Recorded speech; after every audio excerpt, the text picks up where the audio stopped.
నమస్తే, నేను మీ భావన. తిరుపతి రెడ్డి కల్తీ విషయంలో సుప్రీంకోర్టు ఇన్వెస్టిగేషన్ కొనసాగిస్తుంది. ఇదే క్రమంలో నేను నలుగురిని కూడా అరెస్ట్ చేయడం జరిగింది. మరి ఈ కల్తీ విషయంలో ఎంతమంది ఉన్నారు అంటూ కూడా ఇన్వెస్టిగేషన్ కొనసాగుతున్న క్రమంలో ధర్మారెడ్డిని కూడా అరెస్ట్ చేయబోతున్నారు అంటూ కూడా చర్చలు వినిపిస్తున్నాయి. ఇదే విషయం మాట్లాడేందుకు మనతో పాటు ఉన్నారు రవీంద్ర బాబు గారు. సార్ నమస్తే. నమస్తే భావన. సార్, ధర్మారెడ్డిని అరెస్ట్ చేయబోతున్నారంటూ చర్చలు వస్తున్నాయి. మరి ఇతన్ని అరెస్ట్ చేయాలి అంటే బీజేపీని కలవబోతున్నారేమో అంటూ కూడా కొన్ని ఆరోపణలు వినిపిస్తున్నాయి. మరి మీరేమంటారు?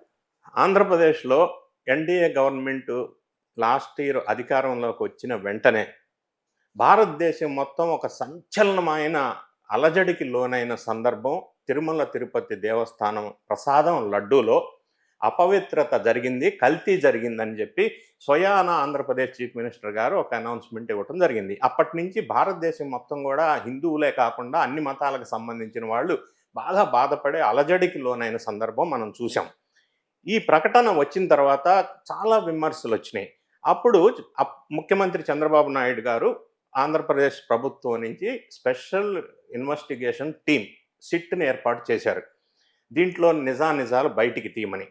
సో ఈ సిట్ ఇన్వెస్టిగేషన్ జరుగుతూ ఉన్న నేపథ్యంలో అప్పట్లో ఉన్నటువంటి తిరుమల తిరుపతి దేవస్థానం చైర్మన్గా పనిచేసిన వైవి సుబ్బారెడ్డి ప్లస్ కొంతమంది వైఎస్ఆర్ కాంగ్రెస్ పార్టీ శ్రేణులు సుప్రీంకోర్టుకి వెళ్ళారు.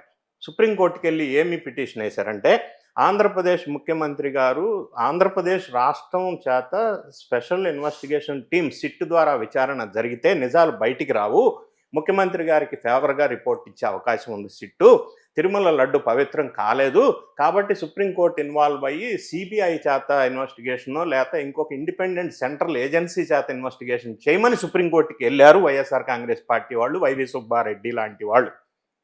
సుప్రీంకోర్టు విచారణ చేసి ఏం చెప్పిందంటే, సుప్రీంకోర్టు ఒక స్పెషల్ ఇన్వెస్టిగేషన్ టీమ్ని ఫ్రేమ్ చేసింది.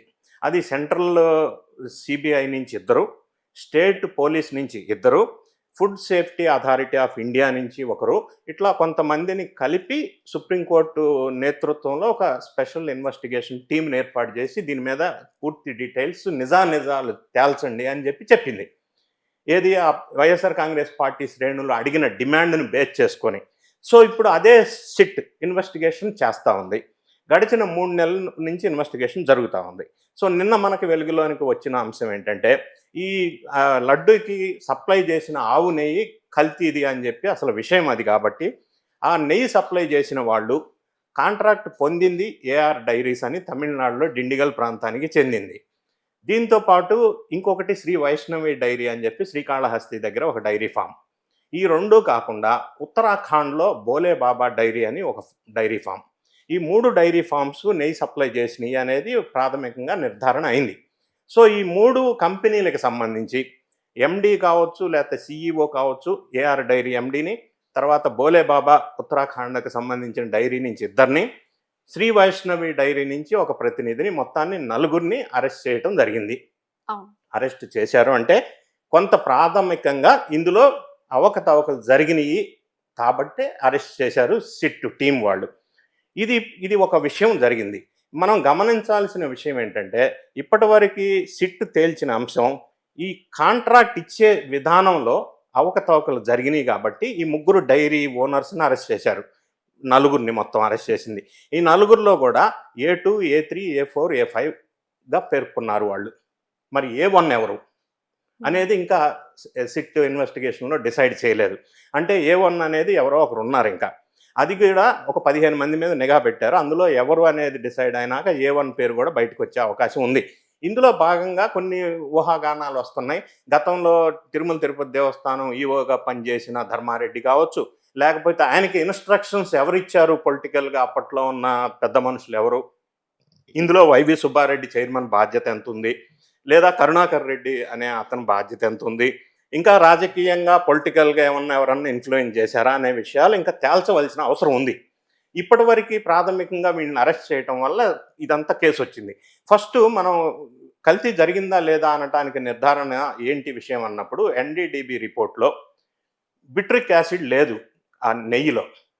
అంటే యాక్చువల్గా ఉండాలి, అది పర్సంటేజ్ అసలు లేదు. ఒక డౌట్ వచ్చింది, అది ఉంటేనే కల్తీగా మన అది ఉండాలి. యాక్చువల్గా ఆవు నెయ్యి అయితే. అవును. కానీ వీళ్ళు తెచ్చిన శాంపుల్లో అసలు బిట్రిక్ యాసిడ్ పర్సంటేజే లేదు, ఒక డౌట్ వచ్చింది. ఉమ్. రెండోది పామిక్ యాసిడ్ అనేది 20 నుంచి 25% ఉండాలి యాక్చువల్గా. కానీ వీళ్ళు ఇచ్చిన శాంపుల్లో ఎన్డీడీబీ రిపోర్ట్లో 40 నుంచి 45% ఉంది. అంటే అంత ఎక్కువ ఉంది అని అంటే ఆర్టిఫిషియల్గా నెయ్యి తయారు చేశారు. ఆర్టిఫిషియల్గా నెయ్యి తయారు చేయడంతో పాటుగా జంతువులకు సంబంధించిన అవశేషాలు కూడా అందులో రిపోర్ట్లో ఉన్నాయి కాబట్టి రకరకాల జంతు కళేబరాల నుంచి కూడా ఏదన్నా కొంత మెటీరియల్ తీసుకొచ్చి ఇందులో కలిపారా, తక్కువ రేటు నెయ్యి సప్లై చేయడానికి అనేది ఒక అనుమానం వస్తుంది. ఈ అనుమానం ఎందుకు వస్తుందంటే దేవస్థానం నుంచి కాంట్రాక్ట్ పొందిన ఏఆర్ డైరీ వాళ్ళు 319 రూపీస్ పర్ కేజీ కాంట్రాక్ట్ తీసుకున్నారు. వాళ్ళు శ్రీ వైష్ణవి డైరీ నుంచి 355 రూపీస్కి కొంటున్నారు. శ్రీ వైష్ణవి వాళ్ళు మళ్ళీ బోలేబాబా నుంచి నెయ్యి తెప్పిస్తున్నారు. ఇదంతా పెద్ద వ్యవహారం చూసినప్పుడు ఈ రేటు విషయంలో కాంట్రాక్ట్లో కొన్ని లోపాలు జరిగినాయి అని నిర్ధారణకు వచ్చారు. కాంట్రాక్ట్లో తిరుమల తిరుపతి దేవస్థానంలో ప్రొక్యూర్మెంట్ కమిటీ ఉంటుంది. అందులో ఒక 12 ప్రొక్యూర్మెంట్ కండిషన్స్ రూల్ నెంబర్ 19 మార్చి వేశారు వీళ్ళకి అనుకూలమైన ఏఆర్ డైరీకి కాంట్రాక్ట్ ఇవ్వటం కోసం. అది కూడా వెలుగులోకి వచ్చింది. మరీ ముఖ్యంగా ప్రస్తావించినట్టయితే వీళ్ళకి ఏదైతే స్పెసిఫికేషన్స్ ఉన్నాయో అవి మీట్ కాకుండా ఉన్నటువంటి ఏఆర్ డైరీ కాంట్రాక్ట్ ఇవ్వటం వెనక కొంత జరిగింది గుడుపుటాని, లేదా కొంత స్కామ్ జరిగింది అనేది ఇప్పటివరకు డిసైడ్ చేసి చెప్తున్నారు. ఎందుకంటే ఫర్ ఎగ్జాంపుల్ డైలీ తిరుమలకి 15,000 లీటర్ల ఆవు నెయ్యి కావాలా, అయితే పర్ ఇయర్ 55 lakhs కేజీలు కావాలా తిరుమలకి లడ్డు తయారు చేయడానికి. ఇప్పుడు ఏఆర్ డైరీ విషయానికి వచ్చినప్పుడు 2 lakh లీటర్స్ పర్ డే పాల సేకరణ చేసే కెపాసిటీ ఉంటే దీనికి కాంట్రాక్ట్ ఇవ్వాలి. కానీ ఏఆర్ డైరీకి 1.45 lakhs లీటర్స్ పర్ డే పాల సేకరణ కెపాసిటీ మాత్రమే ఉంది. అంటే ఇది పూర్తిగా ప్రొక్యూర్మెంట్ కమిటీలో ఉన్న నిబంధనలకు విరుద్ధంగా ఎందుకు కాంట్రాక్ట్ ఇచ్చారనే అంశం బయటకు వచ్చింది. రెండో అంశం మనం పరిశీలించినట్టయితే 2750 మెట్రిక్ టన్ ఆవు పాలు సేకరించే కెపాసిటీ పర్ ఇయర్ ఉండాలి అనేది ఒక కండిషన్ కాంట్రాక్ట్ ప్రొక్యూర్మెంట్ కమిటీలో. అయితే ఏఆర్ డైరీకి 1002 మెట్రిక్ టన్ పర్ ఇయర్ సేకరించే కెపాసిటీ మాత్రమే ఉంది. అంటే అంత డీవియేషన్ ఉన్నా కూడా కాంట్రాక్ట్ ఎందుకు ఇచ్చారు ఈ పర్టికులర్ ఏఆర్ డైరీకి? మూడో అంశం మనం పరిశీలించినట్టయితే 180 మెట్రిక్ టన్ ఆవు నెయ్యి ఉత్పత్తి కానీ సేల్స్ కానీ చేసే కెపాసిటీ ఉండాలి అని ఒక కండిషన్ ఉంది. కానీ ఏఆర్ డైరీకి 56.80 మెట్రిక్ టన్స్ కెపాసిటీ మాత్రమే ఉంది. ఇవన్నీ చాలా డీవియేషన్స్ ఉన్నా కూడా ఏఆర్ డైరీకి ఎందుకు ఇచ్చారు? 1000 టన్నులు ఆర్డర్ ఇచ్చిన ఏఆర్ డైరీకి ప్లాంట్లో 6 మెట్రిక్ టన్స్ కెపాసిటీ స్టోరేజ్ చేయగలిగిన ట్యాంక్ మాత్రమే ఉంది. సో అన్ని రకాల డీవియేషన్స్ జరిగినాయి కాబట్టి ప్రొక్యూర్మెంట్లో వయలేషన్ ఉంది కాబట్టి ఇందులో అవకతవకలు జరిగినాయి అని ఒక నిర్ధారణకు వచ్చారు. ఈ అరెస్ట్ చేసిన 4 డైరీ ఫార్మ్స్ 4 వ్యక్తులను కనుక ఫర్దర్గా ఇంట్రాగేషన్ చేస్తే ఇది అసలు కాంట్రాక్ట్ ఎట్లా వచ్చింది, ఇన్ని డీవియేషన్స్ పెట్టి కాంట్రాక్ట్ ఇప్పించింది ఎవరు, ఇచ్చింది ఎవరు, తీసుకుంది ఏఆర్ డైరీ. దాని వెనక శ్రీ వైష్ణవి డైరీ అంటే లైజనింగ్ ఉంది. దీని వెనక పెద్ద మనుషులు వీళ్ళకి లబ్ధి చేయడం కోసం కాంట్రాక్ట్ కండిషన్స్ అన్ని మార్చేసి వైలేట్ చేసి అతీతంగా వీళ్ళకి ఎందుకు ఇచ్చారు? ఇచ్చిన తర్వాత వీళ్ళు inspection technical team inspection committee inspection చేయాలి కాంట్రాక్ట్ ఇచ్చే ముందు, అది కూడా చేయలేదా? చేసినా కూడా వాళ్ళకి ఫేవర్గా రిపోర్ట్ ఇచ్చారా? రిపోర్ట్ ఇస్తే ఆ రిపోర్ట్ ఫేవర్గా ఇవ్వమని చెప్పిన రాజకీయ నాయకుడు ఎవరు లేదా అధికారి ఎవరు?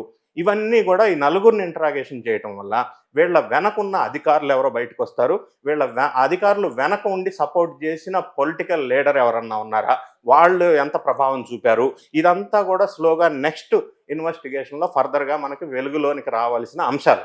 అవన్నీ వెలుగులోనికి వచ్చినప్పుడు గతంలో తిరుమల తిరుపతి దేవస్థానంలో ఈవోగా పనిచేసిన ధర్మారెడ్డి గారి పాత్ర ఉందా లేదా అని తెలుస్తారు. అప్పట్లో చైర్మన్గా ఉన్న సుబ్బారెడ్డి గారి ప్రమేయం ఉందా లేదా అనేది వెలుగులోకి వచ్చే అవకాశం ఉంది, తేల్చాల్సిన అవకాశం ఉంది. మరి ఆయనకి ఈయనకి సపోర్ట్ చేసిన అప్పట్లో గవర్నమెంట్లో ఎవరన్నా ప్రతినిధులు, రాజకీయ నాయకులు, మినిస్టర్లు ఇంకొకరు ఎవరన్నా ఉన్నారా అనేది కూడా వీళ్ళ 4 పూర్తి స్థాయిలో విచారణ చేసిన తర్వాత ఆ విషయం తెలుస్తుంది.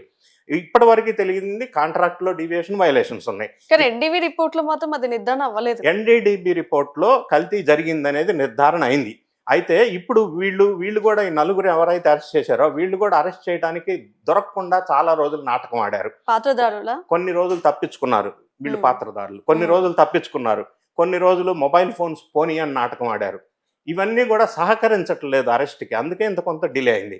ఫర్దర్గా వీళ్ళు ఇచ్చే స్టేట్మెంట్ ప్రకారం ఏం కల్తీ చేశారు ఆ కల్తీ చేసింది ఏందని చెప్పినప్పుడు ఎన్డీడీబీ రిపోర్ట్కి అది మ్యాచ్ అవుతుందా లేదా వీళ్ళు చెప్పేది. అవును. నిజంగానే జంతువులకు సంబంధించిన అవశేషాలు ఇందులోకి ఎట్లా వచ్చినాయి, ఎన్డీడీబీ రిపోర్ట్ ప్రకారం వీళ్ళు ఏ విధంగా కల్తీ జరిగింది, కల్తీ చేయమని చెప్పిన వాళ్ళు, దాని వెనక ఉన్నవాళ్ళు, సపోర్ట్ చేసిన వాళ్ళు, ఎంకరేజ్ చేసిన వాళ్ళు ఎవరు, అసలు సూత్రధారి ఎవరు అనే విషయాలన్నీ కూడా ఇంకా వెలుగులోకి రావాల్సిన అవసరం ఉంది. అవన్నీ వెలుగులోకి వచ్చినప్పుడు పూర్తి స్థాయిలో దీన్ని ఎవరు నడిపించారు, దీనికి ఎవరికి లబ్ధి పొందే విధంగా చేశారు, లేదా ఇందులో ఏమన్నా కుట్రకోణం కూడా ఉందా, ఇలా చేయటానికి గల కారణాలేంటి, అన్ని విషయాలు మనకి పూర్తిగా వెలుగులోకి రావాల్సిన అవసరం ఉంది. సో మొత్తం మీద తిరుపతి లడ్డు పైన ఎన్నో కల్తీగా అని చెప్పేసి చాలాసార్లు కూడా చాలా ఆరోపణలు వచ్చాయి. మొత్తం మీద A1 గా ఎవరు ఉండబోతున్నారో చూద్దాం. Yes, thank you sir. Thank you.